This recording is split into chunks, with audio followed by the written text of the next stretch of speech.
that our children are in schools and not toiling away at factories.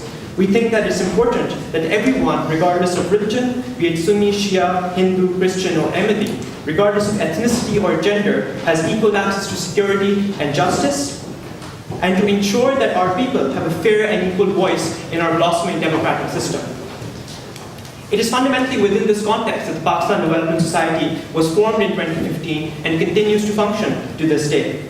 We have organized numerous events in the past with an eclectic set of themes. We are engaging with LSE students currently by organizing the first ever student-led research program on Pakistan by Pakistani students. And today we bring to you our development panel, a set of highly respected intellectuals and policymakers, well regarded and from the highest level of academia and government. We are particularly grateful to Bloomsbury Pakistan, a social science research and advocacy, who have been our chief collaborators for this panel. Nader Chima in particular, who is present within this crowd, has been absolutely instrumental in setting this up. It brings me immense pleasure to introduce to you our moderator for this panel, Dr. Adnan Khan. He is a professor at the London School of Economics and a research policy director at the International Growth Center at LSE. In addition to his vast research experience, he has served more than 15 years in government advocacy and the private sector in positions such as National School of Public Policy, Pakistan, the Ministry of Finance, Provincial and District Administration, and the Punjab Education Sector Reform Program. Our first speaker, Dr. Atif Ansar, is a fellow at Keble College at Oxford and is a program director at the Saïd Business School. He has consulted for the World Bank, the UK government, governments in Asia and Africa, and private sector. His work on infrastructure, public investment, management, finance, and decision has been highly influential and incredibly interesting if you give it a read. Miftah Ismail, seated at my extreme left, received his PhD from the Wharton School. He has served as an economist at the International Monetary Fund. He has been the director of the Pakistan International Airlines, the Suez Southern Gas Company, a vice chairman of the Punjab Board of Investment and Trade. He is the special assistant to the Prime Minister of Pakistan and the chairman of the Board of Investment. The agenda set for today is Pakistan within the context of the Sustainable Development Goals. And without further ado, I'd like to give the floor to Dr. Adnan Khan. Thank you so much. Thank you. Assalamu alaikum everyone. Welcome to the LSE, to one of the iconic places in LSE, the Shaw Library. So you can see the portraits of all the previous and the current also director of LSE being there on the wall, keeping an eye on us. This is one of the top places at LSE. So thanks to all of you for coming. Special thanks to our speakers, not only at this session, but also at other sessions. Special thanks to LSE Pakistan Student Society, which is one of the most active that I've seen in many places, and I've been to many universities. Also to the Pakistan High Commission, Nader and friends. But also to South Asia Center, and I can see many colleagues here. Speaking of Pakistan's economy and development experience, I'll just say a few words before I hand over to my more experienced esteemed colleagues. When I think of Pakistan's development experience, taking a long view of our experience as a Pakistani, one cannot escape feeling some sense of achievement, some sense of pride also in what we have achieved as a nation. For a country that many, in fact, wrote off at the time of its creation, establishment, we have achieved quite a lot and should be proud of the fact. However, when we look at our development trajectory, there is also a distinct sense of underachievement in terms of not being there where a lot of people, Pakistanis, not only Pakistanis, but throughout the development community, thought Pakistan should be. So we were thought as the next Asian tiger in the early 1960s, a country where the South Koreas of the world and many other countries came to look at our development blueprint.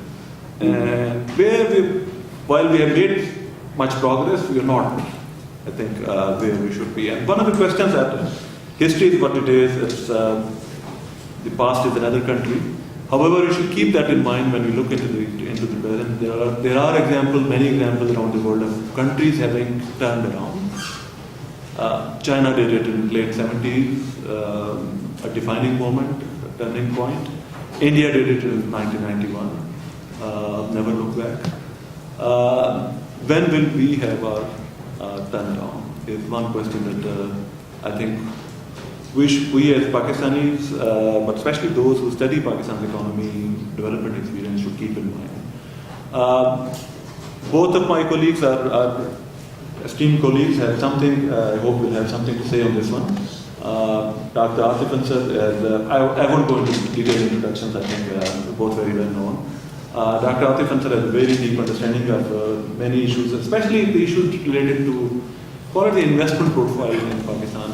How do we invest in our both physical capital projects, infrastructure, investment projects, public sector, private sector, in order for Pakistan to have that kind of turnaround. And today everyone talks about CPEC. Is CPEC really the game changer that everyone thinks it is? And more importantly, under what conditions can it become the game changer? And Dr. Atif has thought about this issue. I'm also glad that he's now working with the government in helping realize the potential of investment projects, but also CPEC. Mifta Saab needs no introduction. He has high both academic but especially like policy experience. With him, I'll be interested in his take on a couple of issues. Not just the historical experience, but also current. So ideally two things. Feel free to say anything that you want. So in terms of the current, like maybe a few words about what many people believe to be an impending, call it like a fiscal crisis or macroeconomic crisis in Pakistan that may happen sometime. Like I hope it doesn't happen, but again, something to be said about macroeconomic or fiscal or balance of payment crisis. But that's more like an immediate, call it like fiscal and monetary policy management issue. The more important issue is the developmental experience and reference to what I said earlier in terms of our turnaround potential. We have a democracy for a number of years now. We have a very business-friendly government, and we have made some better investment in other decisions. But again, we don't see the potential of a turnaround. And again, I'll be interested in your take on both the short-term management of the economy and what is the gaps and the weaknesses there, but also in the medium-term potential of the economy, under what conditions and what do we need to do in order to realize that potential. So let me stop here, and unless my colleagues have a preference of who go first, maybe I'd like to request Dr. Atif to go first and